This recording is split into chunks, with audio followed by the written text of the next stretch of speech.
Bonjour ou rebonjour. La candidate du Front National pour la présidentielle 2012, c'est Marine Le Pen. Mais derrière la fille, le père n'est jamais bien loin et Jean-Marie Le Pen est l'invité de 12-13 dimanche ce midi. Merci d'être sur ce plateau. Le Front National, c'est aussi votre affaire. Marine Le Pen, à qui vous avez passé le flambeau, est en quelque sorte votre héritière politique. Mais vous avez décidé de rester président d'honneur du parti et pour cette campagne, vous continuez à suivre les événements de près. Vous faites meeting vous-même régulièrement.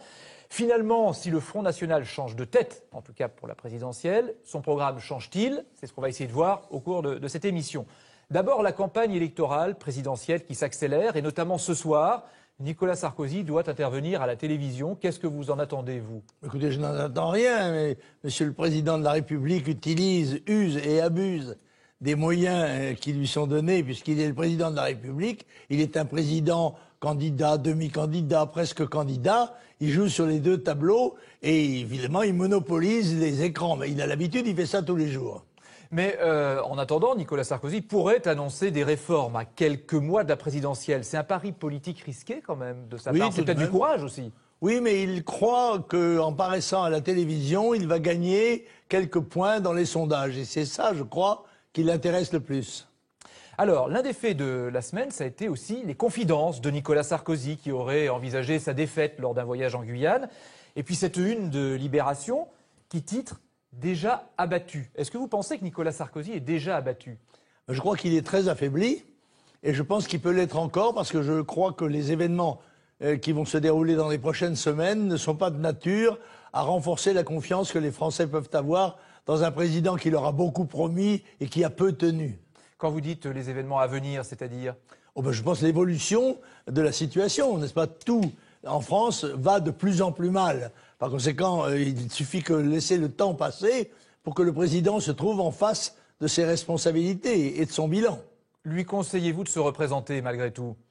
Personnellement, je lui conseille de ne pas se représenter. Mais si j'avais un conseil à lui donner, ça m'étonnerait qu'il le suive. Mais on ne sait pas. Je crois qu'il y a une hypothèse sérieuse selon laquelle il pourrait ne pas se présenter, retarder au maximum la date de l'annonce de façon à prendre à contre-pied les adversaires de l'UMP. Alors, François Hollande a lancé sa campagne aussi la semaine dernière au Bourget et il a dit que son principal adversaire, c'était le monde de la finance.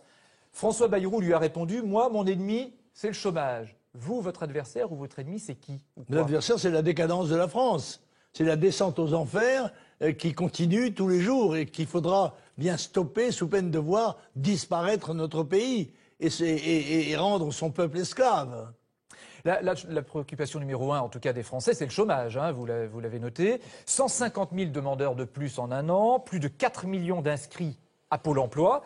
Nicolas Sarkozy devrait annoncer des mesures autour de l'augmentation de la TVA pour décharger les entreprises de certaines charges. Est-ce que c'est la bonne piste? Est-ce qu'il faut alléger les charges des entreprises? Oui, mais je voudrais d'ailleurs dire une chose, c'est que quand on dit qu'il y a 10% de chômage, c'est inexact. Il y a 20% de chômage, puisque c'est 10% de la population active, laquelle comporte les fonctionnaires qui, eux, sont à l'abri du chômage. On peut dire qu'il y a 20% des travailleurs chômables qui sont actuellement en chômage. Ce qui, pour les jeunes, signifie 30% et peut-être plus. Alors, on revient à d'autres chiffres. C'est la TVA qui pourrait augmenter de 1,6% pour alléger les charges des entreprises. Oui, ce sont des spéculations. Ça, on ne sait pas ce que le président va dire. Je crois qu'il vaut mieux attendre qu'il le dise.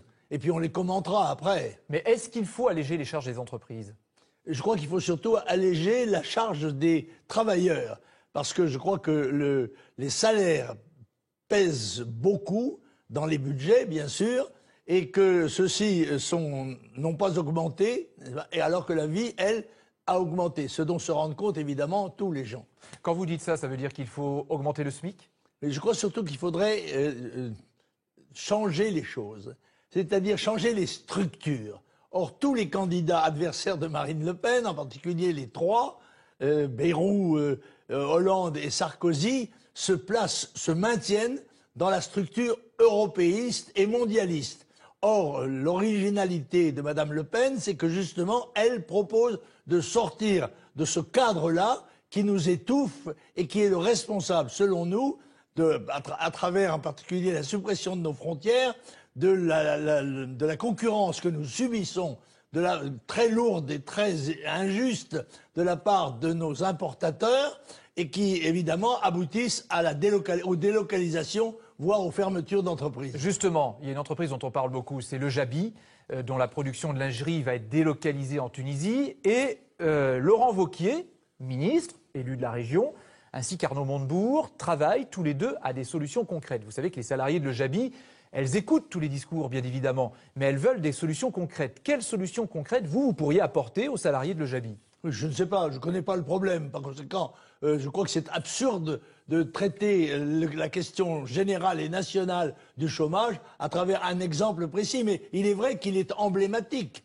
puisque cette entreprise va se délocaliser en Tunisie, avec d'ailleurs des propriétaires tunisiens, puisqu'elle a été rachetée pour 1 euro.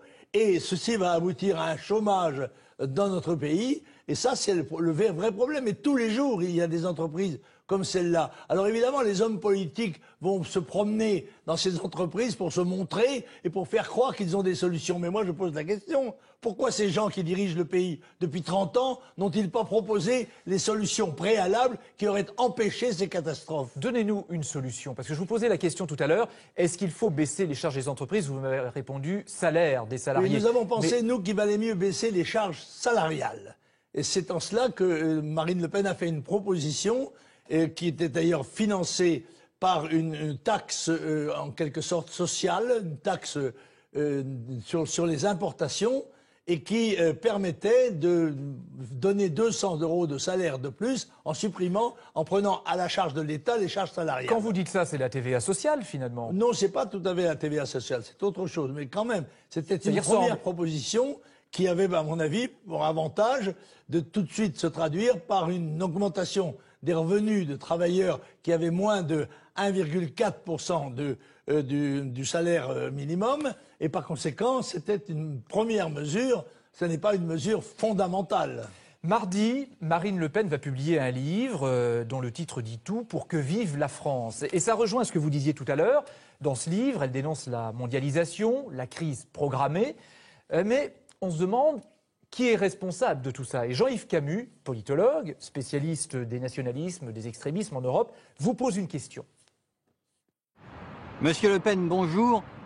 Votre parti critique la mondialisation, comme d'autres familles politiques d'ailleurs. Il utilise aussi souvent le terme de mondialisme et celui de projet mondialiste.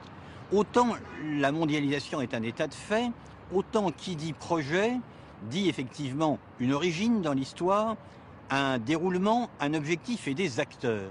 Pouvez-vous me dire quels sont selon vous ces acteurs du projet mondialiste? Eh bien écoutez, ce que je crois, c'est d'abord que le mondialisme est une doctrine que je crois utopique, mais qui consiste à souhaiter, à travers la disparition des nations, l'instauration d'un gouvernement mondial.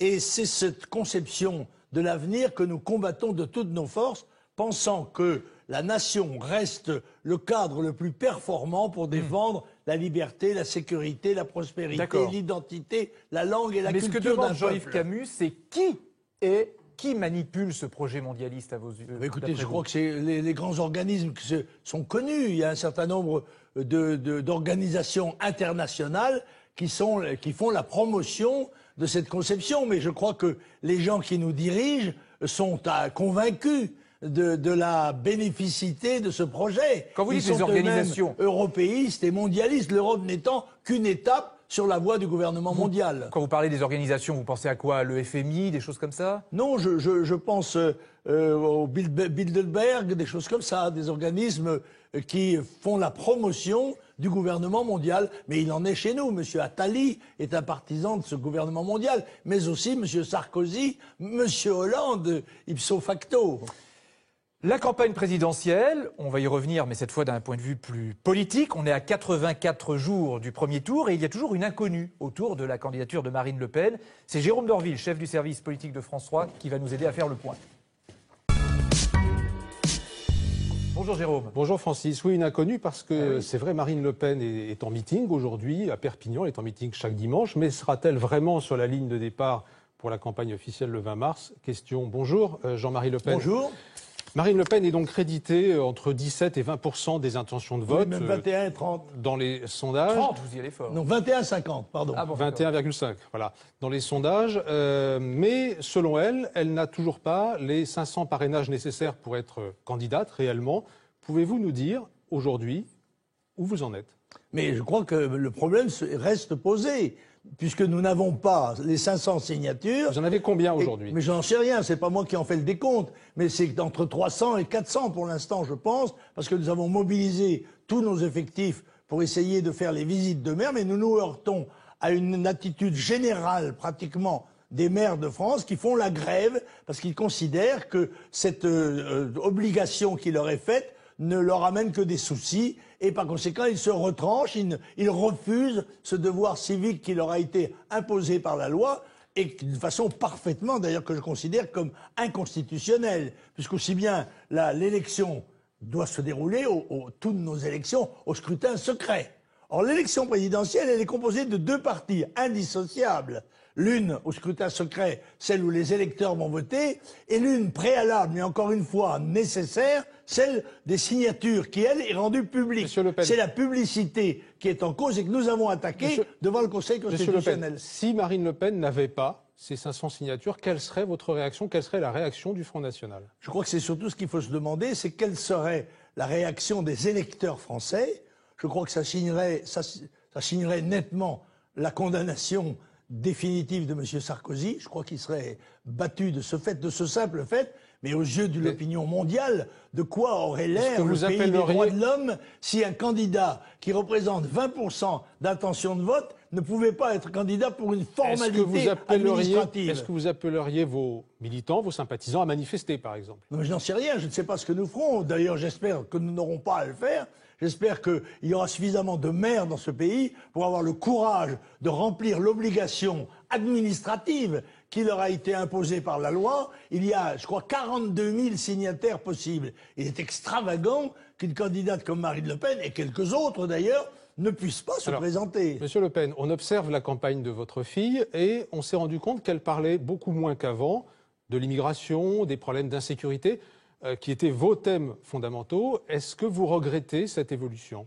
Non, pas du tout. Mais écoutez, la campagne électorale est centrée sur l'actualité. Et il est évident que la crise et le drame économique et social de la France sont la préoccupation principale des Français. Cela n'exclut pas les autres causes de décadence de notre pays et d'aggravation des phénomènes que sont l'immigration massive, dont je rappelle qu'il est entré 12 millions d'étrangers dans notre pays en 35 ans, qu'il continue d'entrer sous M. Sarkozy à la cadence de 200 000 par an, et que ceci est une charge extraordinaire qui pèse sur l'ensemble des problèmes français. On compare souvent votre fille à vous-même. Je voudrais vous faire écouter quelques militants de votre parti qui ont été interrogés par Anne-Gaëlle Matoxi au cours d'un banquet républicain auquel vous participiez, d'ailleurs seul, sans Marine Le Pen. Écoutez, il parle de vous et de votre fille. Aujourd'hui, on était venu pour voir Marine. J'avoue que je suis déçu, très déçu. Je voulais voir du sang neuf. On a du sang vieux, c'est dommage. Et moi, je laisserai plutôt la place aux jeunes, déjà, parce qu'il faut du sang neuf. C'est bien qu'ils soient là, j'ai rien contre. Mais il faut laisser le temps au temps. C'est-à-dire que les gens y réfléchissent beaucoup. À mon avis, Marine Le Pen est plus apte à mener une vraie campagne que la vieille garde qu'on appelait du Front National. Il y en a, Marine, c'est vrai que, bon, ils se sont quand même tous ralliés derrière, quelques exceptions près. Mais Jean-Marie, c'est lui. Et tant qu'il est là, on sait que le Front sera là, présent. Voilà. Et ça évitera une dérive, parce que moi, j'adore Marine, il n'y a aucun problème, mais ça évitera peut-être une dérive beaucoup plus rapide vers un rapprochement avec l'UMP. Alors, vous avez entendu ce militant, il ne veut pas du tout entendre parler d'un rapprochement avec l'UMP. Vous, Jean-Marie Le Pen, est-ce qu'après la séquence électorale qui arrive, vous souhaitez des rapprochements, voire des alliances avec une partie de l'UMP? Je pense qu'il n'y aura plus d'UMP après les élections. Si le candidat de l'UMP, quel qu'il soit, comme je le pense, sera battu, il est évident que l'UMP explosera et que les députés UMP connaîtront une sévère défaite, comme c'est le cas généralement dans ces circonstances, aux élections législatives qui se déroulent, je le rappelle, au scrutin majoritaire à 2 tours, qui est un scrutin meurtrier pour des formations qui sont en décadence. Est-ce que vous considérez que Marine Le Pen a réussi l'opération de dédiabolisation du Front National? Écoutez, la diabolisation n'est pas de notre fait, il est du fait des adversaires. Et il est probable tout de même que le fait que Marine Le Pen soit une femme jeune soit ressenti par ceux qui nous attaquent comme un adversaire moins difficile que je ne l'étais, et ont à son égard probablement plus, sinon d'indulgence, au moins de justice. Je crois qu'en effet, elle est moins diabolisée que je ne pu l'être, mais moi, je suis un homme qui a vécu depuis 60 ans dans la vie publique et qui a connu tous les drames de la France, la Deuxième Guerre mondiale, l'Indochine, l'Algérie, etc. Et par conséquent, ces combats ont marqué ma personnalité et mes déclarations et mon opinion. Justement. Marine elle a 40 ans de moins que moi, c'est normal qu'elle soit en quelque sorte plus fraîche. Une toute dernière question, Jean-Marie Le Pen, je voudrais vous interroger sur votre rôle. Parce qu'on vous a vu, par exemple, présider les cérémonies du 600e anniversaire de la naissance de Jeanne d'Arc. C'est vous qui avez pris la parole et pas Marine Le Pen. Est-ce que vous êtes au fond le gardien de la tradition? Pas du tout. Marine Le Pen m'a demandé, parce que j'ai été quand même celui qui a réhabilité la manifestation publique en l'honneur de Jeanne d'Arc, puisque chaque année, le Front National fait un défilé important le jour du 1er mai d'ailleurs, que nous associons la fête du travail et la fête de Jeanne d'Arc, et elle a pensé que ça ferait plaisir à beaucoup de gens que ce soit moi qui prononce le discours du 600e anniversaire. Je le ferai d'ailleurs aussi, je crois, le 1er mai, probablement sur la place de l'Opéra, entre les 2 tours. Je pense qu'il y a là d'ailleurs un clin d'œil des dieux, ce que les Grecs appelaient le kéros, c'est-à-dire à savoir la coïncidence du 600e anniversaire de Jeanne d'Arc et du 2e tour de l'élection présidentielle. À quelques jours près, effectivement. Jean-Marie Le Pen, on parlait du changement de style et du changement d'image à la tête du Front National avec Marine Le Pen. Mais il y a un événement qui fait beaucoup parler. Marine Le Pen qui a assisté avant-hier à un bal organisé en Autriche, à Vienne, par le FPO, le parti d'extrême droite autrichien, nationaliste, avec différents partis qui se situent à l'extrême droite de l'échiquier politique européen. Pas du tout. Ce bal n'est pas organisé par des partis politiques. Il est organisé par le syndicat des fraternités d'étudiants, qui n'a strictement rien à voir. Alors, qui a eu en même temps une réunion de partis politiques à l'occasion de la visite de Marine Le Pen, c'est vrai. Mais ce bal, j'ai moi-même assisté à cette magnifique manifestation qui retrace d'ailleurs le Vienne du 19e siècle, c'est Strauss sans Cannes, si vous voulez. Sauf que à Vienne, il y avait aussi quand même des dirigeants de partis plus ou moins fréquentables, ou en tout cas même qui ont parfois été condamnés, et qui ont parfois été, de représentants, qui ont parfois été condamnés par l'Union européenne, hein, le FPE par exemple a été condamné. Oui, mais je rappelle que le FPE a 28% des voix en Autriche. C'est donc un parti qui est à prendre en considération, nonobstant les pudeurs de l'Union européenne. Est-ce que ça veut dire que, malgré cette dédiabolisation du Front National, les vieux réflexes ne reviennent pas au galop? Non, mais il est bien évident que le Front National ne s'associe pas au Parti communiste, ni au Parti socialiste. Il est évident qu'il a des relations avec les partis nationaux qui ont à peu près les mêmes motivations que les nôtres. Donc ça n'est pas une erreur dans la campagne. On ne peut pas superposer tel parti de tel pays au Front National. En France, voilà, ce sont des gens, nous rencontrons de la même manière. Vous ne pouvez pas répondre des opinions de votre charcutier ou de votre boucher, sauf s'il est halal. Jean-Marie Le Pen, on va passer à l'actualité de la mi-journée maintenant avec Catherine Matoche qui va nous rejoindre. Merci Jérôme. Merci. Bonjour. Bonjour Catherine. L'actualité. Jean-Marie Le Pen. L'intervention télévisée de Nicolas Sarkozy fait évidemment la une de l'actualité de ce dimanche. Au plus bas dans les sondages, le chef de l'État, non encore candidat, se doit de convaincre les Français ce soir, les convaincre d'accepter en tout cas une mesure impopulaire, la hausse de la TVA. Ce n'est pas la seule mesure forte que le président doit annoncer. Dominique Marie. Dans la salle des fêtes de l'Élysée, le plateau est prêt à accueillir le président avec des annonces dont la plupart ont déjà fuité dans la presse.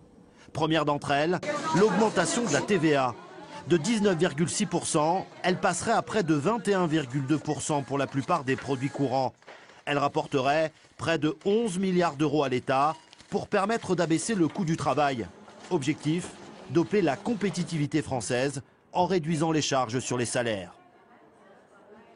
Nicolas Sarkozy envisagerait aussi un assouplissement du temps de travail, avec corollaire pour les employés des baisses de salaire en fonction de l'activité. L'idée est de pouvoir réduire au maximum le chômage partiel et les licenciements dans les entreprises en difficulté. Une mesure sur les salaires compensée par la probable annonce d'un coup de pouce pour les smicards. La prime pour l'emploi serait redéployée vers eux. Il touchera en moyenne 50 € de plus par mois. Autre piste pour le travail, durcir les sanctions contre les entreprises qui ne respectent pas les 4% de salariés en alternance. Une mesure destinée à favoriser l'embauche des jeunes. Forte préoccupation des Français, le secteur du logement devrait connaître de nouvelles mesures pour doper la construction. Nicolas Sarkozy réfléchirait à l'augmentation du taux d'occupation des sols d'au moins 30%. En clair, la possibilité pour les promoteurs de construire plus de logements sur le même terrain. Alors, je vous propose maintenant d'écouter cette réaction ce matin de François Bayrou sur Europe 1, le candidat qui monte dans les sondages est très critique sur cette TVA sociale. Nous l'écoutons. Le choix que Nicolas Sarkozy a fait, non seulement je dis qu'il est improvisé parce que c'est fait à la dernière minute d'un quinquennat, eh bien ce choix qui a été fait ne répond en rien à l'objectif qu'on lui fixe. Vous croyez que c'est avec 1% de baisse sur un salaire que vous allez entraîner des mouvements massifs? Jean-Marie Le Pen, ce matin, Claude Guéant, le ministre de l'Intérieur, dit ceci: François Bayrou appartient à notre famille. Il est clair que le candidat qui monte dans les sondages inquiète tous les candidats. Le président du MoDem peut-il prendre des voix à Marine Le Pen? Je ne crois pas, mais c'est un candidat du système. Ça, il est sûr que Hollande, Sarkozy et Bayrou appartiennent à la même famille européiste et mondialiste. D'ailleurs, Bayrou est un européiste convaincu. Or, nous tenons, nous, que c'est l'Union européenne qui, en nous subordonnant à la société européenne et mondialiste, nous a affaiblis et nous a ligotés. Par conséquent, nous sommes en contradiction totale et seule la proposition de Marine est alternative de la politique de ces trois candidats. Marine Le Pen et François Bayrou s'adressent au milieu populaire, tous les deux. Oui, mais tout le monde s'adresse au milieu populaire, parce que c'est la clé de l'élection. Monsieur Hollande fait de même et Sarkozy fera de même. Cela étant, l'appel, ce qui est, je crois, supposé de ce que va dire M. Sarkozy, ça me paraît être le radeau de la Méduse. C'est SOS élection. Parce que ça ne me paraît pas aller du tout dans le sens d'un triomphe électoral. Jean-Marie Le Pen, une précision importante dans la course à l'Élysée. On a appris hier que la chancelière allemande Angela Merkel fera campagne pour Nicolas Sarkozy. Elle participera à des rendez-vous communs au printemps. Le patron de la CDU a rappelé que son parti était lié depuis longtemps à l'UMP. Il était d'ailleurs hier l'invité du Conseil national de l'UMP. Alors justement, Jean-Marie Le Pen, Angela Merkel qui soutient Nicolas Sarkozy, c'est une recrue intéressante. Oui, Angela Merkel, suppléante du candidat Sarkozy. Et je pense que s'il y avait des élections à la présidence de l'Europe, ça serait l'inverse. Ça serait Merkel avec suppléant Nicolas Sarkozy. C'est un couple, n'est-ce pas? C'est un couple. Oui, mais c'est un bon coup politique pour Nicolas Sarkozy. Je ne suis pas sûr. Je ne suis pas sûr que Mme Merkel soit aussi populaire que vous le croyez en France. Dans l'actualité aussi, ce terrible accident survenu hier au jardin d'acclimatation de Paris, un parc d'attractions très fréquenté.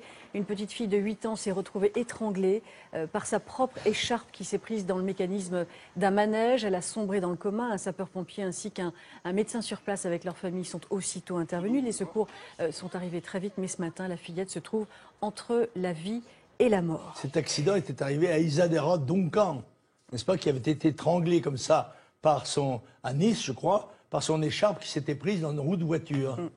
À l'étranger, sachez que l'opposition au Sénégal a officiellement lancé la résistance contre le président sortant Abdoulaye Wade, qui va pouvoir se présenter pour un troisième mandat en février. La validation de cette candidature avait provoqué des violences. Selon l'opposition, des dizaines de militants ont été arrêtés hier dans tout le pays. C'est l'événement sportif de ce dimanche, retransmis en direct sur notre antenne à partir de 15h. Les meilleurs trotteurs s'affrontent dans le Prix d'Amérique à Vincennes. Les yeux sont tournés vers le trotteur français Rudy Cash, vainqueur en 2011, qui tentera de renouveler l'exploit. Alain Dorgans et Jean-Bernard Hier se sont rendus dans son haras en Mayenne. Un tempérament généreux, ce Rudy Cash, trotteur à souhait au caractère bouillant. Le cheval de Philippe Allaire rêve de marcher sur les traces d'Ourazi, le plus grand trotteur de tous les temps. Reddy Cash se prépare comme un athlète de haut niveau et dispose d'un staff personnalisé, un driver, un lad et un entraîneur, Thierry Duval-Lestin, qui l'a métamorphosé et l'a fait évoluer sur le plan mental. Maintenant, il vit dehors au grand air, voilà, au grand air, dans un grand paddock avec une cabane. Et puis changement de latte, changement de nourriture, c'était peut-être un petit déclic aussi. Thierry Duval-Lestin a façonné Reddy Cash et par là même relancé sa carrière avec en prime une victoire mémorable lors du Prix d'Amérique 2011. Héroïque, il résiste au retour de Maharaja. Ce jour-là, il démontre toute sa classe et son driver complice Franck Nivard a le triomphe démonstratif. Il a tiré enfin, je t'ai vu faire la planche un peu, non? Thierry Duval-Lestin forme avec Franck Nivard un tandem redoutable qui fait figure d'une invincible armada. Vainqueur de 3 épreuves préparatoires au championnat du monde des trotteurs, Reddy Cash peut, avec un entourage aussi talentueux, récidiver et se succéder à lui-même. Bah, il est un peu fougueux, c'est sûr. Ouais, maintenant, il faut le prendre comme il est. On n'a pas le choix de toute façon. Mais non, c'est quand même un super cheval. Reddy Cash devra faire face à la nouvelle génération représentée par Timoko, un crack âgé de 5 ans, quintuple vainqueur de groupe 1. Encore une info, Francis, oui. Il neige, y compris à saison. basse altitude. Cette image nous vient de Rodez en Aveyron, où il a neigé ce matin. Il est même prévu de la neige cet après-midi dans la Ville Rose à Toulouse. De nombreux départements sont concernés. Toute cette neige annonce un gros coup de froid cette semaine. D'ailleurs, la préfecture de l'Aude a déjà activé le niveau 2 du plan grand froid. Voyez cette carte au menu de la semaine, de la neige en pleine dès demain sur le nord-ouest. Météo France annonce même des températures encore plus froides en fin de semaine prochaine. Il fera moins 8 degrés à Lyon, entre moins 10 et moins 15 à Grenoble, Strasbourg et Dijon, évidemment la nuit. Voilà, Francis, je vous ai dit l'essentiel. Oui, mais la nuit, on est au chaud dans son lit normalement. Merci Normalement. Catherine, on se retrouve pour le 19-20 ce soir. À On ce vous soir. retrouve pour le 19-20 ce soir. Merci beaucoup. Jean-Marie Le Pen, 2 questions pour ou contre, en l'argumentant un peu, le cas échéant, bien sûr. Nicolas Sarkozy a annoncé le retrait des forces françaises d'Afghanistan pour fin 2013 au lieu de fin 2014. Est-ce que vous êtes pour ou contre cette accélération du calendrier?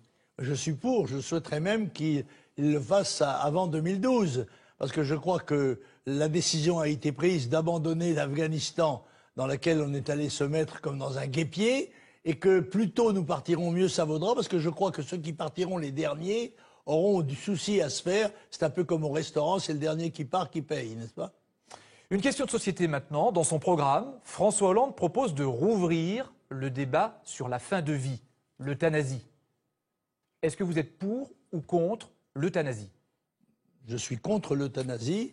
Je suis d'ailleurs contre la plupart des tentatives de vouloir gouverner ce qui est le fondement de la vie, n'est-ce pas, aussi bien de la naissance à la mort. Je crois que la vie humaine a une dignité telle que les hommes politiques ne doivent s'en approcher qu'avec beaucoup de prudence. On va revenir, Jean-Marie Le Pen, maintenant à la crise d'aujourd'hui avec cette question. Est-ce qu'il faut appliquer des solutions d'hier, éventuellement? Marine Le Pen a surpris cette semaine en se déclarant pour la retraite à 60 ans.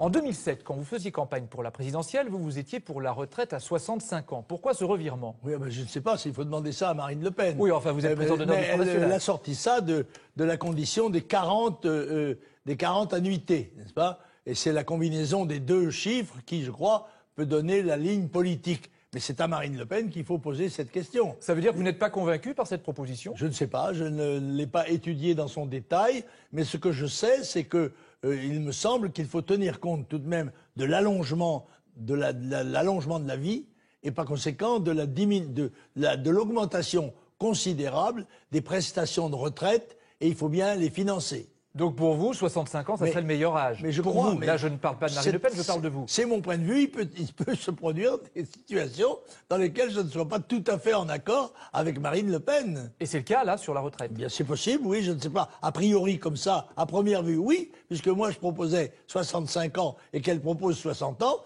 il faudrait peut-être faire une discussion, avec elle pour savoir quelle a été la motivation de sa décision. Alors, qu'est-ce qui explique cette décision? Est-ce qu'il n'y a pas une volonté de plaire au plus grand nombre? Et je ne sais pas. Notamment... Posez-lui la question. Non, mais vous, écoutez, moi, je ne suis pas dans l'esprit de Marine Le Pen. Mais non, je vous demande pas ça, je vous demande d'analyser. C'est-à-dire que vous défendez les 65 ans en 2007, cette année, elle défend les 60 ans, parce que la retraite à 60 ans, c'est un thème populaire qui s'adresse aussi aux ouvriers qui ont travaillé beaucoup et qui est assez populaire. Est-ce que ça n'est pas une façon de vouloir ratisser large? Je pense que si Marine Le Pen a pris cette décision, c'est qu'elle pense sérieusement qu'elle est utile aux travailleurs et qu'elle est utile au pays et qu'elle s'insère dans le cadre général d'une politique qui s'appuie plus sur la création de nouveaux biens, sur la croissance, plutôt que sur la répartition du peu qui nous reste de jour en jour. Alors dans son programme, le Front National préconise aussi l'instauration du salaire parental. Ça, c'est pas nouveau. Ça aussi, vous le défendiez. Le retour des femmes au fourneau, je caricature. Non, c'est pas... Oui, c'est caricatural, ça. Peut-être. Parce que n'importe comment, elles sont au fourneau. Elles sont au fourneau en plus de leur métier, en plus de leur famille. Elles doivent s'occuper de leur foyer et en plus travailler. Par conséquent, c'est pas d'aujourd'hui. C'est au contraire la possibilité pour les femmes de ne pas travailler pour pouvoir se consacrer entièrement à l'éducation de leurs enfants, à la tenue de leur foyer, si elles le souhaitent. Si elles le souhaitent. J'ai compris. Ça peut être d'ailleurs le papa qui se trouve dans cette situation-là et qui est chargé de s'occuper des enfants. Le salaire parental pouvant aussi bien aller à un père qu'à une mère. Et c'est comme ça que vous pensez résoudre le chômage? C'est pas une question de chômage, c'est une question d'équilibre de la société. C'est une question d'éducation d'une jeunesse qui aujourd'hui, malheureusement, a été laissée à l'abandon, et abandon qui n'a pas été corrigé, malheureusement, par l'éducation nationale, mais au contraire aggravé dans beaucoup de cas par la tenue d'un certain nombre de professeurs. L'UMP, puisqu'on parle toujours du travail, veut remettre en cause définitivement, cette fois, les 35 heures. Est-ce qu'à votre avis, il faut supprimer les 35 heures ou pas? Oui, je crois que ça n'a pas beaucoup d'importance. L'essentiel, c'est que, d'ailleurs, elles ont été pratiquement supprimées dans la plupart des situations.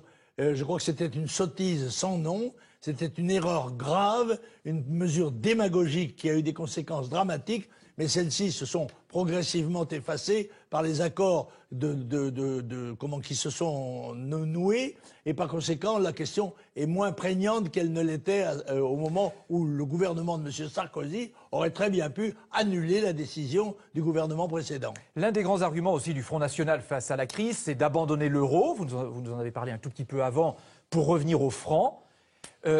Revenir au franc, vous savez qu'il y a des générations qui ne savent même plus ce que c'est, parce que voilà, le temps a passé, c'est l'euro. Est-ce qu'il n'y a pas... Elles apprendront. Certainement. Est-ce pas un problème? C'est quoi? C'est de la nostalgie, simplement? Pas du tout, c'est ridicule, cela. C'est que l'euro a été un facteur de hausse du coût de la vie évident.